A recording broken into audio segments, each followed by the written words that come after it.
Chicago's Runaway development tool. Who paid and who gained from 40+ years of tax increment financing? We are here today with the report's 4 authors. Juan Gonzalez, Senior Research Fellow at the Great Cities Institute, and also co-host of Democracy Now!, Dr. Matthew D. Wilson, known as Matt, Senior Associate Director for Workforce and Economic Development at Great Cities, myself, Dr. Teresa Cordova, Director, Great Cities Institute, and Jason J. Campos, Graduate Research Assistant. For more than 50 years, Chicago has faced the effects of deindustrialization, population shifts, neighborhood disinvestment, growing inequality, and increasing fiscal pressures on local government. Tax increment financing, known as TIF, was created as an innovative tool to address these challenges by directing future growth in property tax revenues towards redevelopment and economic development. While TIF has supported infrastructure, housing, business development, and other investments, this report finds that Chicago's extensive use of the TIF has grown beyond its original purpose and has not received the level of public analysis, accountability, and evaluation that it warrants. Because TIF districts capture property tax growth that otherwise would be shared with schools, parks, libraries, community colleges, counties, and other taxing bodies, the program has significant implications for public finances and for taxpayers. The report therefore asks fundamental questions about who benefits from TIF, where public investment is occurring, whether it is reducing or reinforcing Chicago's long-standing racial and economic disparities, and whether the program remains aligned with today's challenges. Ultimately, this study is a call for greater transparency, evidence-based evaluation, and public dialogue about how Chicago uses TIF and how public resources can be better aligned with equitable development and the public good. I now turn to its lead author. Juan Gonzalez will now speak about some of the major findings of the report, Chicago's Runaway Development Tool, who paid and who gained from 40+ years of tax increment financing. Juan. Thank you, Teresa. I'm just going to give a quick summary of some of our main findings. There's a lot more detail in the report, in both the executive summary, which is the first portion of the report that you have here, which is with the Roman numerals, as well as the full text of the report, which starts with Arabic numerals after that. But basically, we have 4 principal findings. That one is that tax increment financing began as a well-intentioned and innovative method for a succession of Chicago mayors and older persons to revitalize, with the attempt to revitalize downtown city neighborhoods and finance public infrastructure, and especially in disinvested parts of the city. But it soon morphed into a runaway tool that became so massive in scope. We have to understand that Chicago uses TIFs more than any other major city in the United States. In fact, more than most of the top major cities in the United States. Has long been an outlier in how much it uses TIFs. So it soon morphed into a runaway tool that drove up taxes significantly for all property owners across the city, while it simultaneously diverted an extraordinary share of the property tax revenue away from schools and other public services. That's one of the findings. The second finding is that, the argument that's often used about TIF is that, number one, that it doesn't cost anyone anything because it's self-financing. You invest money that is paid back from future property revenues. So it doesn't cost anyone anything. Our findings is that's not true. that actually there's a significant property tax increase that has been going on for years for all people, or all property owners in the city. The second thing that TIF insists is that the property increases generated by TIF would not have happened but for the investment that the public puts in its tax dollars. We have found, and Matt is going to give us a much more detail on that, that in fact, most of the increased property values in Chicago have not been a result of TIF, but have been a result of organic growth of the city's property base. That 98% of all of the property value increase has been as a result of organic growth, not as a result of TIF investment. So that's the second major finding. The third major finding, as Teresa mentioned, is that for over 40 years, a handful of downtown and more affluent neighborhoods have gotten the majority of the TIF investment. If we look at, Jay, if you show on the first map 5,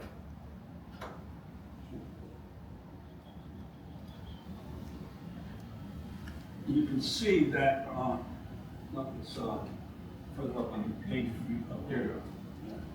You can see this is the amounts of money invested throughout 40 years that we have tracked of money by community area.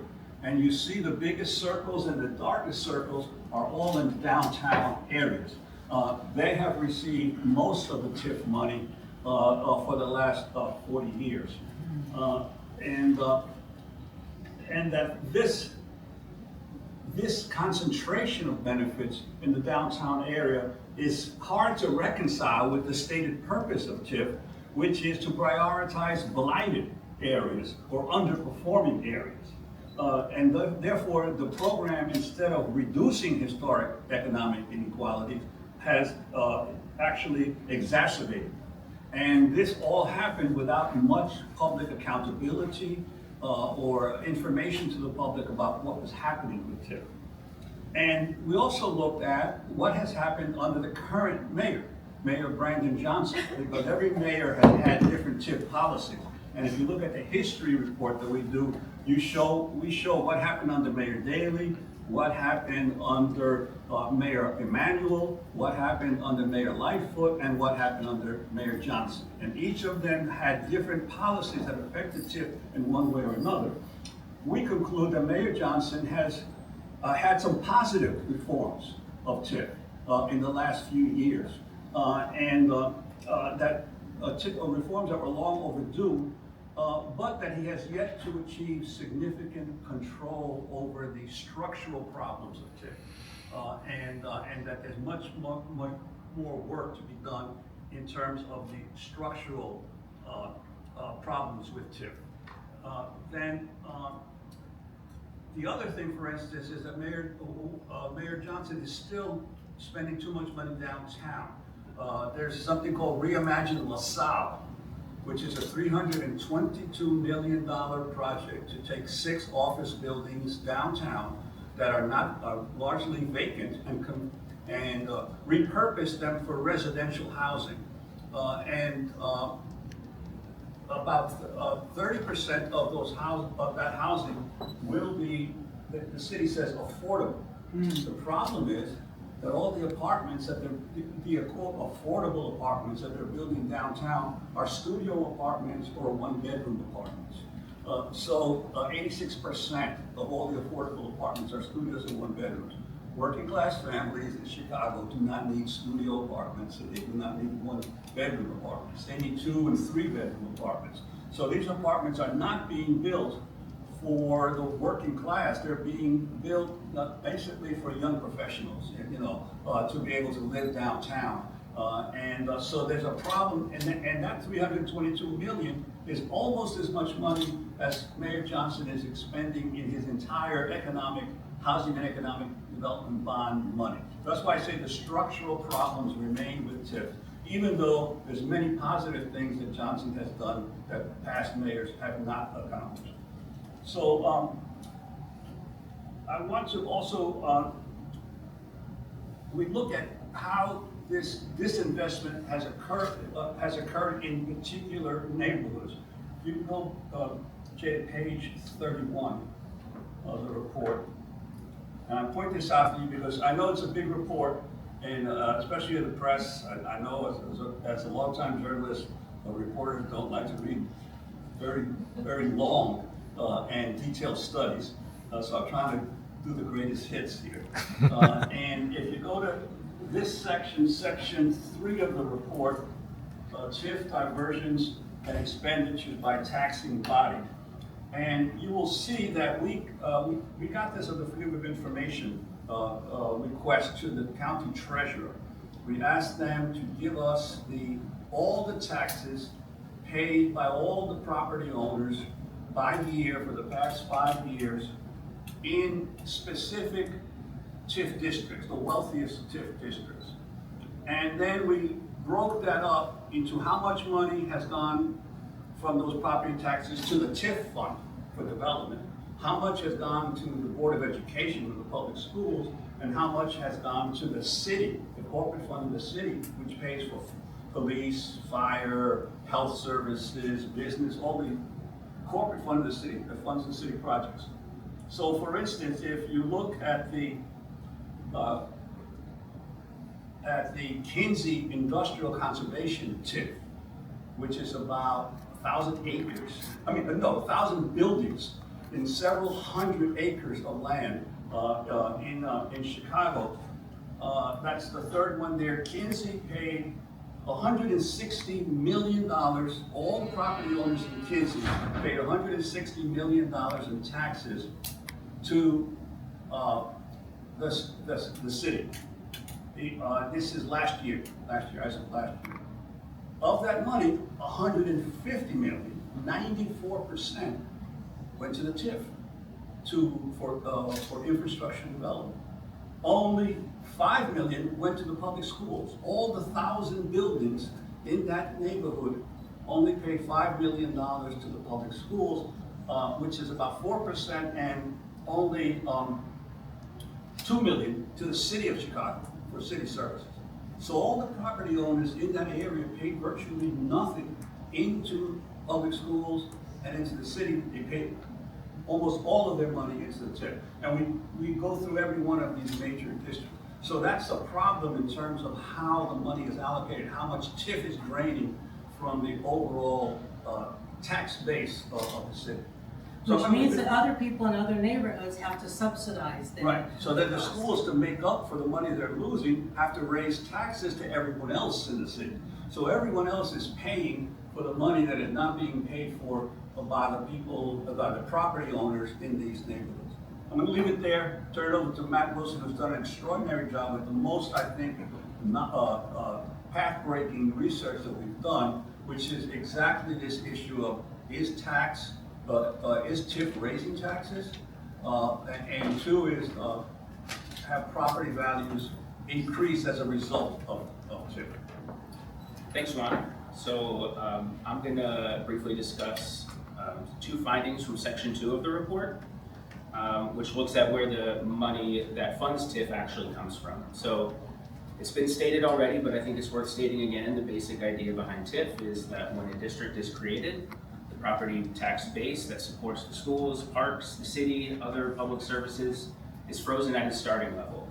As property values rise above that level, the taxes that are generated by the additional value are diverted to the TIF fund instead of going to those taxing bodies. So the essential question then becomes, was TIF what caused those values to increase, and is it self-financing? Or would that property growth, as Juan has already alluded to, would have happened anyway, and therefore TIF is just capturing money rather than creating it. So we found 2 things about where the money that comes, 2 things about where that money comes from and what it means for Chicago property taxpayers. So the first finding is that TIF captures about $55 of property value for every $1 it creates. What that means is that TIF is collecting taxes on increases in property values that mostly would have happened whether TIF existed or not. TIF, as Juan has mentioned, is sold as this tool that pays for itself. The city is supposed to invest in, make investments, property values rise because of those investments, and the taxes that the city gets are supposed to cover the cost of that project. But that only works, as I said, if TIF is actually causing that growth that it's capturing. If values would have risen anyway due to inflation, due to the way the urban real estate markets have been increasing in value, then TIF isn't creating growth, it is capturing it. So when we tested that distinction between growth and capturing, we found only about 1.8% of the growth that TIF captures can be actually attributed to the TIF investment. The other 98.2% would have happened anyway. So for every dollar of property value that TIF actually creates, it captures about 55 in growth that would have occurred without it. So that's the main finding of number one from section 2.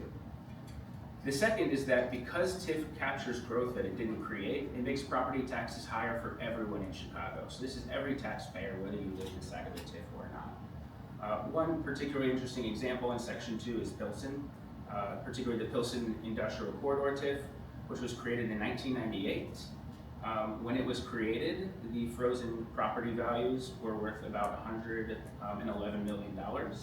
That number was frozen in 1998. By 2023, the property in that district was worth about $648 million. But the schools, the parks, the other levying taxing bodies, they're only collecting on that 1998 figure. The taxes from the other $537 million are going and being put into the TIF. So that matters because TIF is diverting the taxes that are generated by the increases in property value away from those taxing bodies, such as the schools, the parks, the city. But those taxing bodies still have to raise the revenue that they need to operate. So what happens is that the tax base that is smaller, everyone's tax rates have to go up and everyone has to pay more in taxes to counteract the fact that the money is being put into the TIFs. So over the decade that we studied, so we looked at 2014 to 2023, Chicago property tax rates were about 14% higher on average because of the property values that were diverted into TIF. By 2023, the increase had reached nearly 19%, roughly $1.1 billion in additional property taxes paid by property owners in Chicago in one single year. We have some calculations in section 2 that look at what that means for a typical property owner in Chicago. So if you own a residential $300,000 home, that meant that you paid $878 more in 2023 in taxes, and $6,600 over the decade, just to make up for the fact that so much money was being diverted into TIFs. So the findings are, I think in this section, are straightforward. TIF is capturing far more property value growth than it creates, and that captured value leaves less property tax values going to all those taxing bodies, and the result is that everyone has to pay higher taxes to make up for the fact that so much money is being diverted into TIFs. So that is section 2 of the reports, and now I will pass it over to Jay Campos. Thank you, and thank you all for being here. So I want to focus on 2 of our findings, one being the abuse of the porting tool in section 4, and the other being the city's management of the TIF data, which is expanded on in appendix F of the report. So to start with porting, as some may know, porting is a provision of the TIF law that allows the city to transfer money from one TIF district to a adjacent or contiguous TIF district. And on its face, that can sound like a relatively technical administrative tool, but when we followed the flow of monies, our analysis of nearly 2 decades of these transfers shows that porting evolved from something that was once a rarely used mechanism into a tool that, as we write in the report, effectively sequestered public revenues within the TIF ecosystem. And the pattern of this occurring becomes especially striking and pronounced as the TIF district approaches its expiration. So between 2017 and 2024, 13 TIF districts actually ported their money to an adjacent or contiguous TIF in their final year, the year that they would close. Those 13 districts ported out a total of $154 million, even though they collected only $79.5 million in that same year. So they ported out nearly double as much in that final year. 7 of these 13 TIF districts actually ported out more money than they received in their final year as well. So some of the most dramatic examples of this were the North Branch North TIF, which had actually closed in 2021. And it ported $52.7 million despite only collecting $8.7 million. And we also have the North Branch South TIF, which reported $25 million while collecting $10 million. Both of these transfers went to the Portland-Chicago River TIF district to support the now defunct Lincoln Yards project. So the issue isn't that the money was moved between TIF districts, but it's when that money was moved. And our findings show that as these districts approached their statutory termination dates, hoarding increased dramatically. Doing so, right, prevented the accumulated property tax revenues that they had captured within that TIF district's fund from being returned to the Chicago's other taxing bodies upon its expiration, effectively skirting the intent of the law. Now, the second finding of ours, in Appendix F. Yeah, just to clarify there, when a TIF fund has supposed to have 23-year life, it could be extended another 12, so it could go up to 35. But when it ends, any money left in that TIF is supposed to go back to the other taxing districts. There's public schools, the city, the libraries, whatever. So if the city, just as the TIF is about to close and expire, moves the money to another TIF, it prevents the schools and the city itself and the libraries from getting that money. So it's sort of like a maneuver to keep the money for use in TIF investment by another TIF, rather than giving it back to the bodies. Mm-hmm. Yes, that's right, thank you.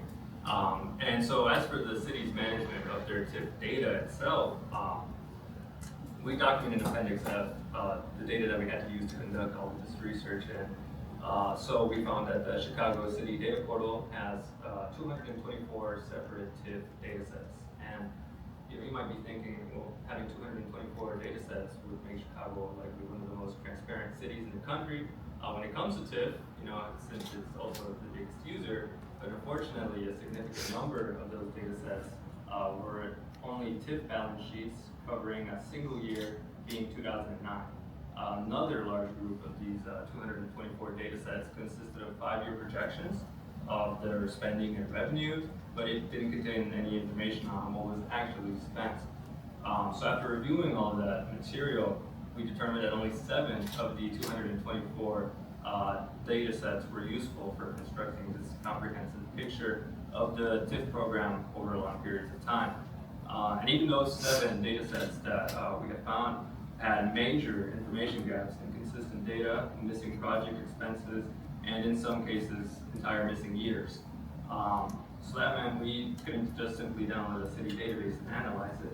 We had to go back to individual TIF financial reports filed with the Illinois Comptroller and reviewed hundreds of their redevelopment agreements and intergovernmental agreements, as well as any other documents posted by the individual TIF districts. And we found some remarkable inconsistencies. For example, the city provided no comparable expenditure data for 2015 and 2016. So it fell on us to reconstruct those years ourselves from the individual annual district financial reports.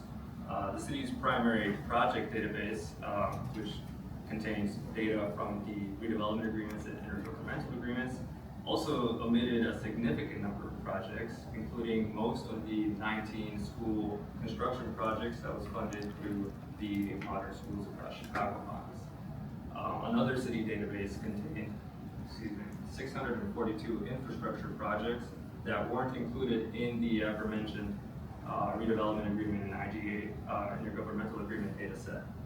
There was no other public database showing these infrastructure projects, and these infrastructure projects only consisted of those approved post 2019 and in 2034. So perhaps the most strikingly, though, of all of this was that we found at least 31 projects in another city spreadsheet that appeared nowhere else in the city's databases, several of which didn't have the redevelopment agreements linked or mentioned on the websites of the TIF districts where they were supposedly located. So when we talk about TIF accountability, it's not a question of whether the city has a lot of data, because the question is whether that data can actually be used to tell the public where billions of dollars went. And conducting this research, we found that answering that basic question required researchers to reconstruct the city's own financial history from multiple sources. If we're going to continue evaluating the TIF program. The city needs a financial record that is complete, consistent, and capable of being followed from the tax dollar collected to the project to where the dollar was ultimately spent. Thank you. Yeah, finally, I'll close, and then if anybody has questions, we can go to that, which is our policy recommendations. And we have a few very succinct policy recommendations. First is that there needs to be an amendment to the TIF law. And the TIF law, again, was authorized by the state legislature. So that was passed in 1977, it's been amended several times, and then every municipality can create its own TIF, but the law is a state law. So that there needs to be an amendment to the TIF law to help to reduce the size of what Matt talks about, these TIF diversions. For instance, if you're the public schools, or if you're the city, and you are drawing a tax on a base that is 20 years old. In other words, 20 years ago, you're still taxing that same base because you can't get anything new in a TIF district. That means that inflation alone is eating away at the money, because the money that you're taxing was based on back in, let's say, 20 years ago. So one way to do this would be to inflation adjust the TIF money that school districts take. That's one way you could address the huge amount of money that TIF is taking away. The other way that you could do it is there are 2 TIF districts that are structured differently than all the other, because there were 184 TIF districts created in Chicago. There are still about 100 left, but there were 2 that were created different, which are the 2 transit TIFs.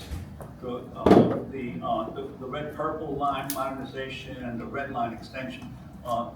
They have a different structure, which is that they collect all the property taxes, but then the city collects all the property taxes, but then immediately gives to the school district its share of the property taxes and gives to the other taxing bodies a reduced share, and then keeps the rest for development.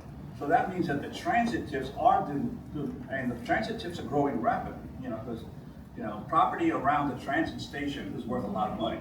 So as you improve a transit station, you improve the value of the properties around that transit station. So the transit TIFs are generating money, but the school district and the city are getting a better share than they're getting among all the other TIFs. So it would be either to inflation adjust the taxing bodies money that they take out, or change to something like the transit TIFs. That's one thing. The other thing is to begin shutting down more aggressively these TIFs. Remember, there were 184. Then gradually, Emmanuel and Lori Lightfoot reduced them. Brandon Johnson has reduced them even further. So now there's only about 100. I think we're going to 98 or so this year. So the reductions have occurred, and the more TIFs are reduced, the more money comes back to the city treasury. So I think that's one, continue the aggressive shutdown, and the big test is going to come in a couple of years, because the LaSalle Central TIF, that's the biggest money maker in downtown in the Loop, is about to expire. It's due to expire in 2030. And the city, however, could extend it for another 12 years. So a big test is going to happen when the city, what is it going to do with the LaSalle TIF? Is it going to close it down, as it should, because it's already reached all the goals of development it intended originally, or is it going to try to extend it and keep all that money out of the treasury? So that's another thing. The other thing is that we found that even though TIF money can be used for small business development or small business loans or neighborhood improvement, only 2% of the $16 billion, right, that has been raised by TIF has gone to small businesses and to neighborhood improvement. So there needs to be a sharp increase in whatever TIF money is left, using it for neighborhood improvement and for small business loans. The other is we got to overhaul the reporting data. As Jay said it, and he said it in a charitable way, I'll say it in a more tabloid West, the city's record keeping is atrocious. Despite all of these laws that have been passed, sunshine laws, and put all these records online, it's a mess. It's a hodgepodge of things. Nobody can figure it out. Nobody audits it on a regular basis. So we're recommending that an independent monitoring process be set up. Probably the best thing is the city council has its own finance and budgeting committee, put some more money to hire more people so that the city council can independently monitor what the city hall is doing with the money. So I think there's got to be some kind of independent oversight. And then the final thing is that even though Brandon Johnson is developing more affordable housing under his housing and economic development bonds, the cost of building affordable housing in this city is outrageous. We found cases that they were building housing in some of the most marginalized communities in the city at a cost of $900,000 a unit. How are you building affordable apartments that cost you $1 million a unit, $800,000 a unit, $700,000 a unit, when you can buy an apartment in those areas for $250,000 or $300,000? So there's something about the cost of affordable housing that the city is not controlling, and therefore it's wasting too much money on the affordable housing that they are constructing. So I think those are some of the other, the other issues that the Johnson administration needs to get a hold of. So we'll leave it there. If anybody has any questions, we'll be glad to answer them. In the back there. Yeah, I have two questions. One, when talking about TIF funding allocation, is that a decision of each alder that oversees that TIF? Is that a decision of the city council or the development council?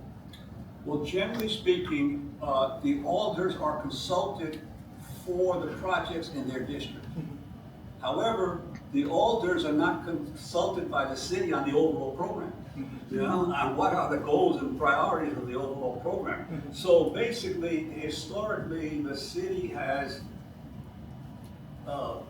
deferred sometimes to older people, sometimes it's gone over their head, but it does consult them. But it only consults them about the stuff in their district. Right. So the problem is City Hall controls and the planning department controls really the policy. Okay. And it's always done it kind of behind the scenes and not with a whole lot of public scrutiny. And the only time a local community hears about a project is when it's already been negotiated and done and they're about to announce it, then they allow the community to have a meeting and invent on it. But it's only a formal process. It's not a real partnership that occurs with the community. So I think that what has to happen more is that that's why I said there has to be an overall, city council has to independently monitor the entire program, not just each alder's program. Because each alder just wants a new playground, they want a new school, they want a new roof on this or that. And as long as you give them that, they'll sign off on everything else. And the alders have a policy that they defer to the alder in every district as to whether they're going to vote for that project.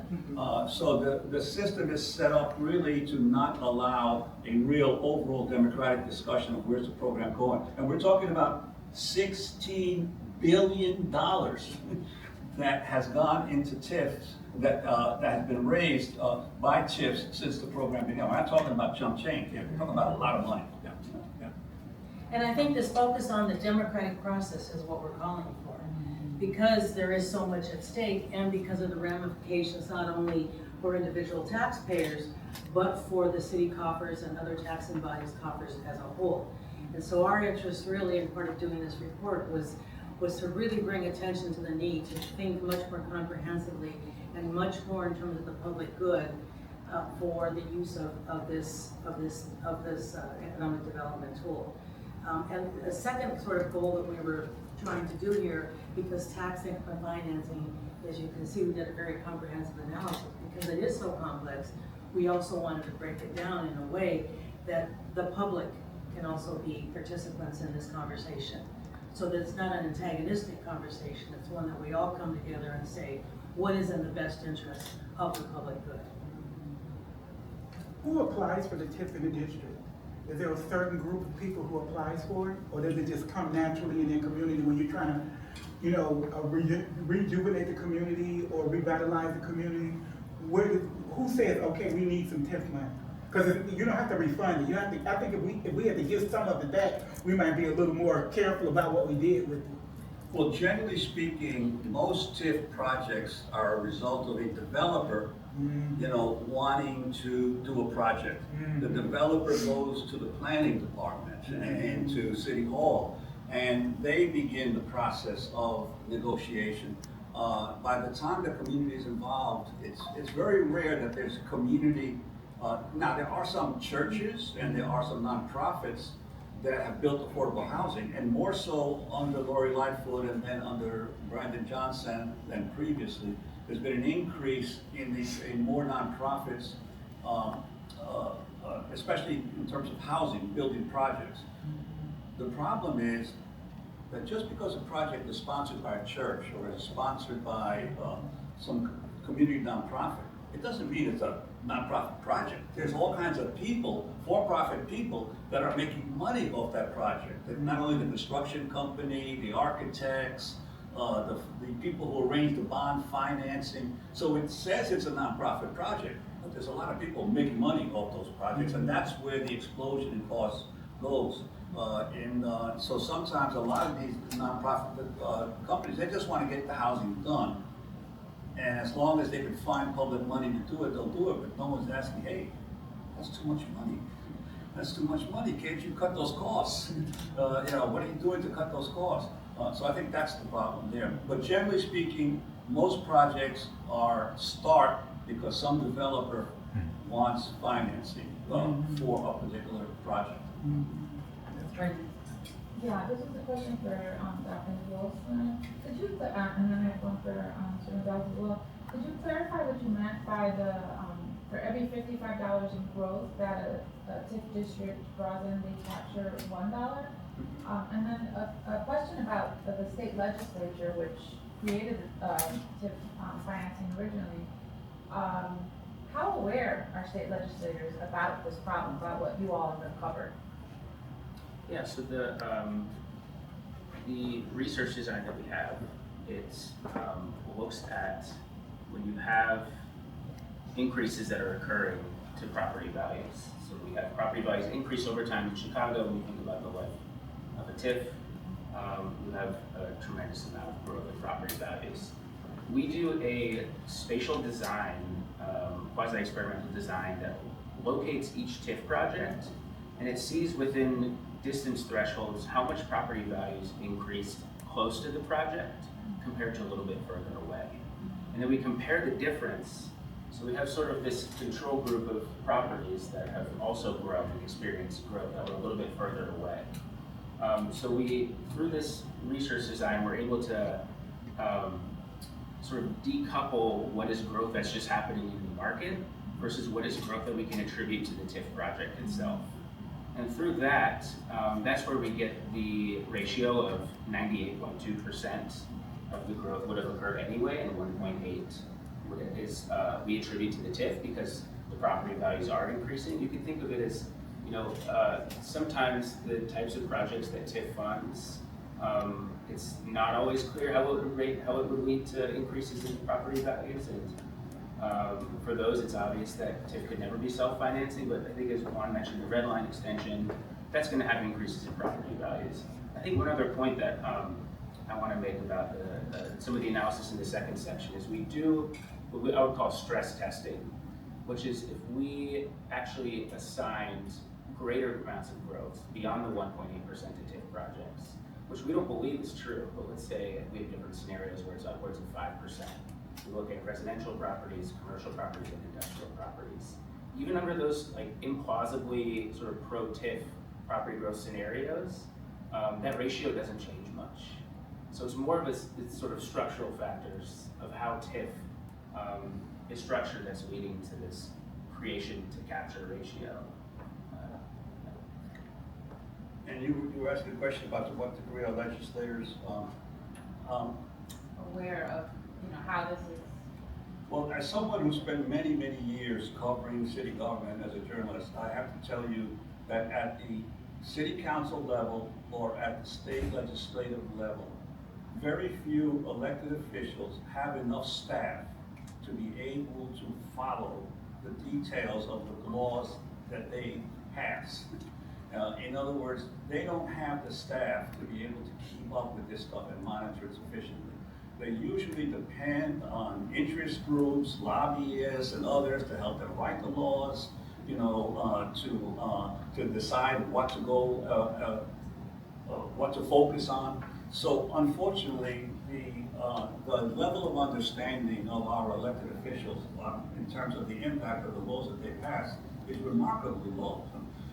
And I think on a complex situation like this, TIFs, which really does take quite a bit of analysis to try to understand it, they just don't have the staffing levels to be able to figure it out. And the problem with TIFs is that every once in a while there's an audit. There's been some audits by the Inspector General's office, and there's been some independent analyses. But on a year in, year out basis, and the state does require all kinds of reporting. The state requires all kinds of annual reports. Every TIF district has to file a report with the state on the money they took in and the money they spent every year. We've looked at these reports. Many of them are incomplete. Nobody is going back to them saying, hey, you don't have all the information in this report that you've been on your money. Nobody's monitoring them.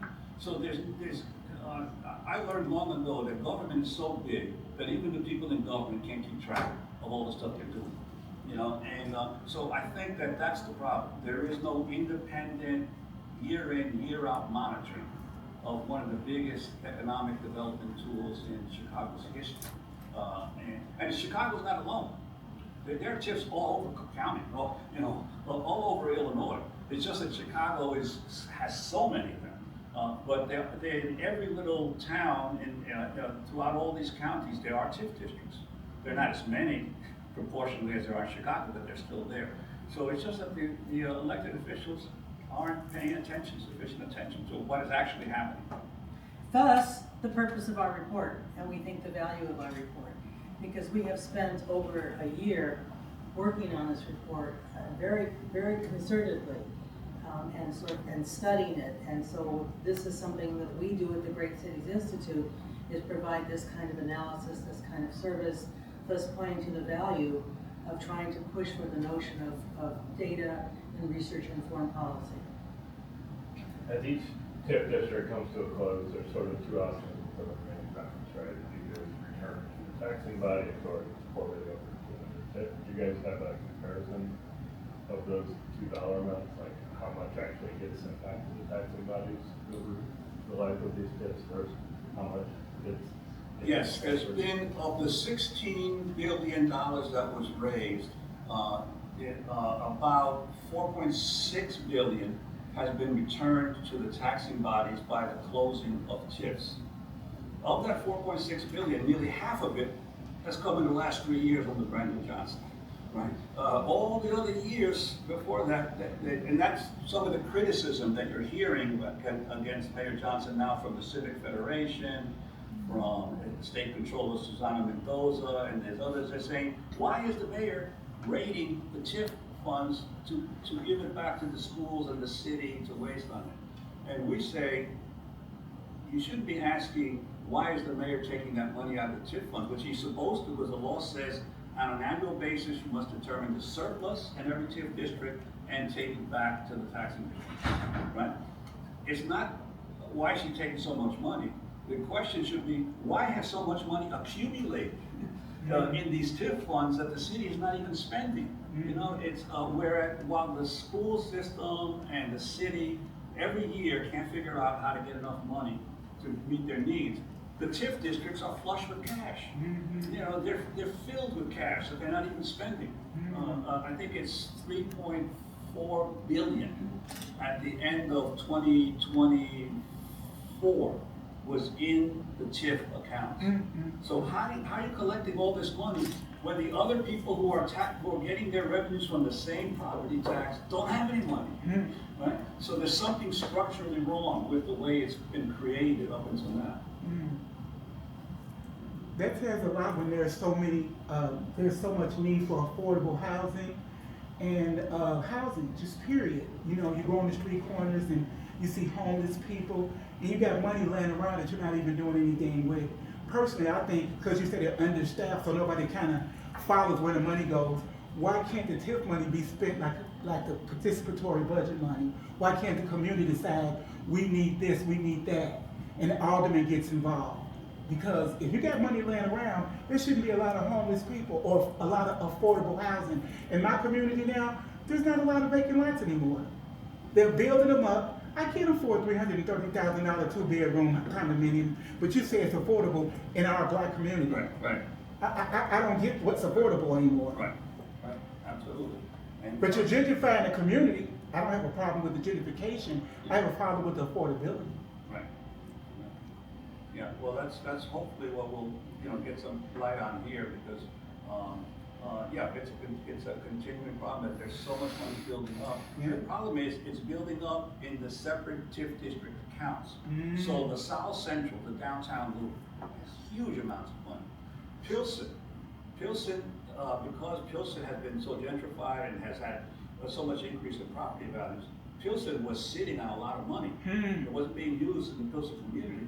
And so then the mayor, this time around, took $125 million out of the Pilsen TIF to give it back to the school districts and the city.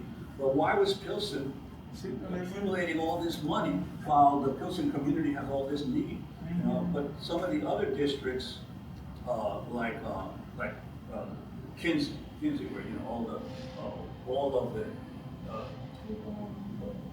all of the development has gone on in the Kinsey district. Sure. And we show the taxes of some of these. You want to pull that up to the report? It's page 35. Everyone knows Google, right? Right. Okay, so Google has a headquarters right now at 1000 Fulton Street. They're building a brand new building further downtown, but they currently occupy 1000 Fulton Street. This is the tax bill of that building here on the left, 1000 Fulton Street. Now it says it's a 2024 tax bill, but in Chicago you pay your taxes a year later. So the 2024 tax was just paid. At the end of December last year. So Google not Google, because there's an owner who rents the building to Google, but the owner of the Google building paid $7 million, what's that, 7.4 million? 7.4 million in taxes to the TIF, to the Kinsey TIF. He paid $73,000 in taxes to the Board of Education, right? And he paid, $30,000 in taxes to the city of New York. City of Chicago, $30,000 and $73,000, while they're paying the TIF $7 million.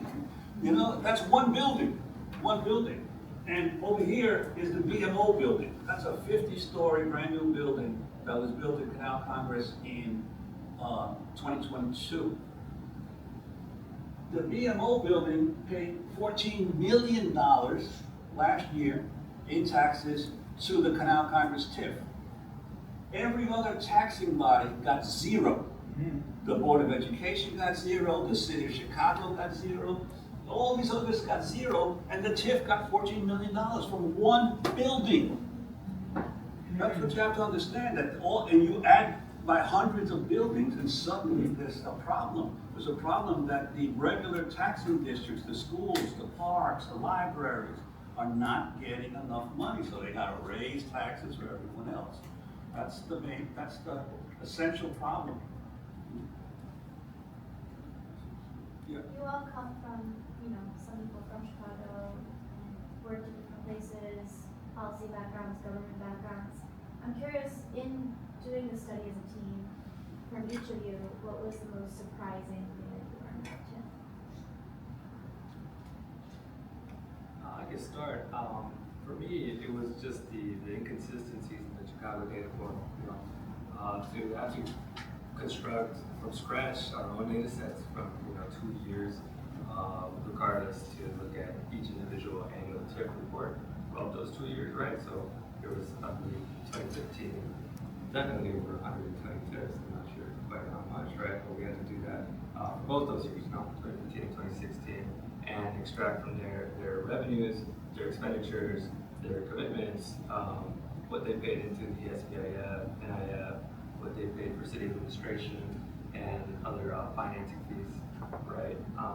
It was very tedious and it was very difficult to work with, and then to scavenge for any missing data, right, or additional data to sort of corroborate what we ended up finding were pretty unreliable data sets. It was it definitely it probably was the main reason why this project took us so long. Yeah, the question on the floor was, given our range of experience, some of which included government, what was our biggest surprise? And Jay just spoke to the quality of the data and the difficulty of the data and the extent to which that did require much more intense study and evaluation and did add to the time for the project. I think, what drove us initially in this was this whole conversation about, for me, I was really wanting to get clear because I suspected that other people outside TIF districts were subsidizing the amount of money that should have been going to other taxing bodies. And so I was, in that sense, not surprised to have that finding, but simultaneously surprised to see how dramatic the finding was in terms of how much money gets kept in the district and isn't reaching other taxing bodies. So I think for me that was one thing that particularly stood out, and the ability then to be able to identify really what that means in terms of the additional impact for every taxpayer. So both the taxing bodies themselves, whether it's the public schools, even the county, there's a lot in the media about, and a lot of us are concerned about the amount of money that schools need in order to better function, and the costs and the cuts and so on. So I think if this were to be addressed structurally, this could go a long way to alleviate some of the problems we're seeing with funding our public schools, which is really an important thing for us to be doing. We do need to be adequately funding our public schools. And if we were to make the structural changes that we needed to make, I think we wouldn't be struggling quite so much. That's true. Okay. You want to take that one on? Sure, I could just simply state, as a researcher who's interested in the design and implementation and outcomes of place-based economic development programs, I was surprised sort of as we got to the current view of this long trajectory of TIFs and how they've evolved, that it got to this point of being this runaway development tool. And that there weren't reforms in all these different moments when you have changes in administrations, and how it got to this point really surprised me. As I think we got towards looking at the more recent years, but then also tracing it back in history, it's how the structural problems just got sort of replicated over time is really shocking to me. And I think the other, and it's the second point, and which is the reason I'm really glad we did this report, is how complicated TIF is and how difficult it is to explain in simple terms. And I think one thing that we want to enable people to do is be able to understand this tool that has implications for their taxes, and I think we a lot of times put faith that the leaders and the people that we vote for will use these programs in ways that sort of is advantageous for the public good. But I think as we've seen with this, that hasn't been exactly the case, and it's up to, I think, public research universities and researchers to be able to try to illuminate these findings for people and teach them how these very complicated public finance tools work. Yeah, I think also, I want to stress something else that we don't mention much in our findings, but I think are really important, which is the impact of TIF on displacement and gentrification. On page 56, we have 3 examples of what we call the displacement of Black residents from downtown TIFs. And we looked at the creation of a TIF what was the ethnic and racial population of that TIF when it was created? And then what is the racial and ethnic composition of that TIF now? And we were astounded by some of the differences. For instance, in the Central West TIF, which is this area, right? This is the Central West TIF, right? And it was created in 2006. At that time, the population of the Central West TIF was 89% black. In 2006, it was just 39% black. So a huge drop in the black population of this area since the TIF was created. We also looked at the Near North TIF. That was created in 1997 to redevelop the neighborhood around the former Cabrini Green public housing project. It underwent a staggering decline. In 2000, the population of that TIF was 75% black. In 2020, it was 33% black. And also, we looked at the area around 24th and Michigan, around the McCormick Convention Center.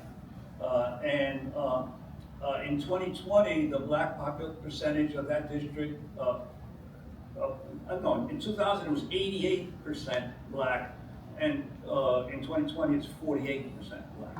So all of these major TIF districts around downtown have had all this investment of money and then have seen this sharp drop in their black population. So now we're not saying TIF caused it, because we can't prove that, but there's no doubt that the increased investment and the change and the increased property values suddenly developed, it dramatically changed the population of those districts. Well, as you can see, we took a very complicated, complex topic and spent over a year working to provide this analysis that we hope will be used for increasing the public conversations around what started out as being a very innovative tool. It was appropriate at the moment, but has become what we now refer to as a runaway development tool. And we asked the question, who paid, who gained? And we've provided the answers that you can view on our website. The report is posted on our website.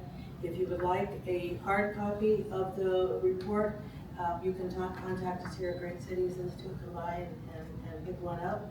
And we are all available for any further questions that you might have or any elaborations that you might have. And we're also available not only to speak to media, but to speak to various groups that might want us to come and talk more about tax increment financing in Chicago and this as a runaway development tool. So thank you very much. We appreciate your interest and your attention to this issue, and we look forward to further communication. Thank you.